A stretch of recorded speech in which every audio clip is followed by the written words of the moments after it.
Today I will tell about can. మనం ఎప్పుడైనా ఒకటి చేయగలము అన్నప్పుడు కెన్ అనేది యూజ్ చేయాల్సి ఉంటుంది. ఫర్ ఎగ్జాంపుల్ కెన్ అంటే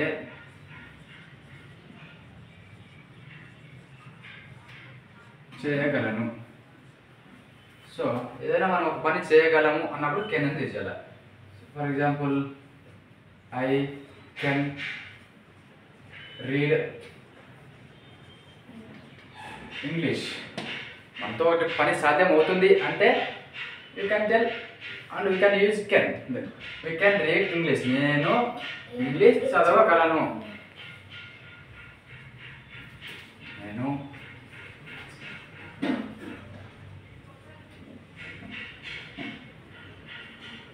చదవగలను. ఓకే, మనతో కాదనుకో కెనాట్ యూజ్ చేసినప్పుడు కెనాట్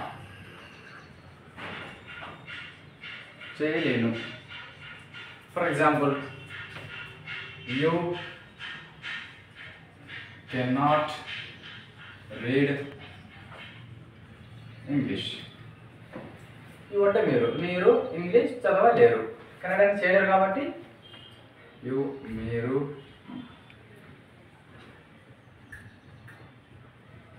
ఇంగ్లీష్ చదవలేరు. సరే, మనం క్వశ్చన్ చేస్తామంట. ఫర్ ఎగ్జాంపుల్ మీరు ఇంగ్లీష్ చదవగలరా? కెన్ అనేది ముందు రావాలా. Can you read English? మీరు ఇంగ్లీష్ చదవగలరా? యూ అంటే మీరు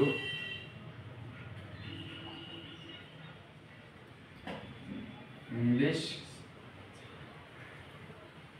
చదవగలరా?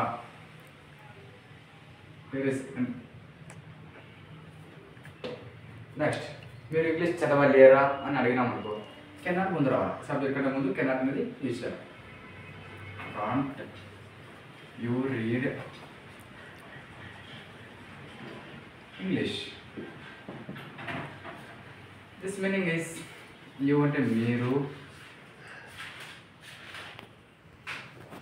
ఇంగ్లీష్ చదవలేరా? ఈ విధంగా మనం ఒక సెంటెన్స్ అనేది ఫార్మేషన్ చేయాలి. ఈరోజు వచ్చేసి కెన్ గురించి చెప్తున్నాం కాబట్టి కెన్ అంటే చేయగలను, కెన్ అంటే చేయలేను. I can read English. నేను ఇంగ్లీష్ చదవగలను. నేను ఇంగ్లీష్ చదవగలను. You cannot read English. మీరు ఇంగ్లీష్ చదవలేరు. Can you read English? మీరు ఇంగ్లీష్ చదవగలరా? లేదు, మీరు చదవలేరా అని అడగలం అనుకో cannot you read English like this. ఈ విధంగా మనం సెంటెన్స్ అనేవి ఫార్మేషన్ చేయాల్సి ఉంటుంది. ఈ విధంగా మనం చేస్తే ఈజీగా ఇంగ్లీష్ అనేది నేర్చుకోవచ్చు.